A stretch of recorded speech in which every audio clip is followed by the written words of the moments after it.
돈의 절반이 넘는 여성들이 일상생활에서 사회 안전에 대한 불안을 느끼고 있다는 통계가 나왔는데요. 최근 여성들을 대상으로 한 범죄가 늘고 있는 것과 무관하지 않은 것 같습니다. 특히 성폭력과 이른바 데이트 폭력이 해마다 늘고 있는 추세여서 대책 마련이 시급하다는 지적이 나오고 있습니다. 송혜림 기자의 보도입니다.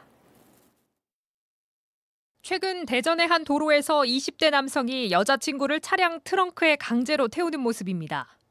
28살 정모 씨는 경찰에서 여자친구가 이별을 통보하자 격분해 범행했다고 진술했습니다. 이처럼 여성을 대상으로 한 범죄가 늘면서 도내에서도 불안감이 커지고 있습니다. 실제 지난해 도내 성폭력 피해자 중 90% 이상이 여성이었고 가정폭력 피해자 10명 중 7명이 여성인 것으로 집계됐습니다.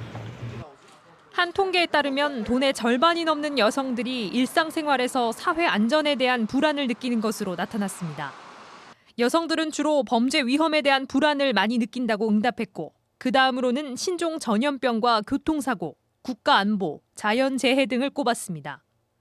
최근 3년 동안 도내에서 발생한 성폭력 피해 현황을 보면 2016년 705명에서 지난해에는 814명으로 늘었습니다. 이른바 데이트 폭력 검거 건수도 마찬가지입니다. 2016년 239건에서 2017년에는 335건, 지난해에는 353건으로 매년 늘고 있는 추세입니다. 사정이 이렇자 춘천 등 일부 지자체에서는 민간단체를 중심으로 여성들의 밤길 귀가를 동행하는 활동을 벌이고 있습니다. 우리가 이렇게 옷을 입고 하니까 또 아가씨가 와가지고 지금 저기 가려고 그러는데 참 술 취한 분이 있어가지고 못 갈 것 같아요. 그래가지고는 우리가 좀 이렇게 데려다 주고 그랬거든요.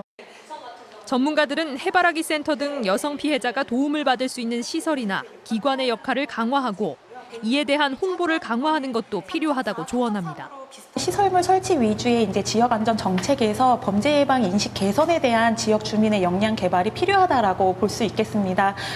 무엇보다 찾아가는 폭력 예방 교육 등을 통해 인식을 개선하는 것이 시급하다고 지적하고 있습니다. 지원 뉴스 송혜림입니다.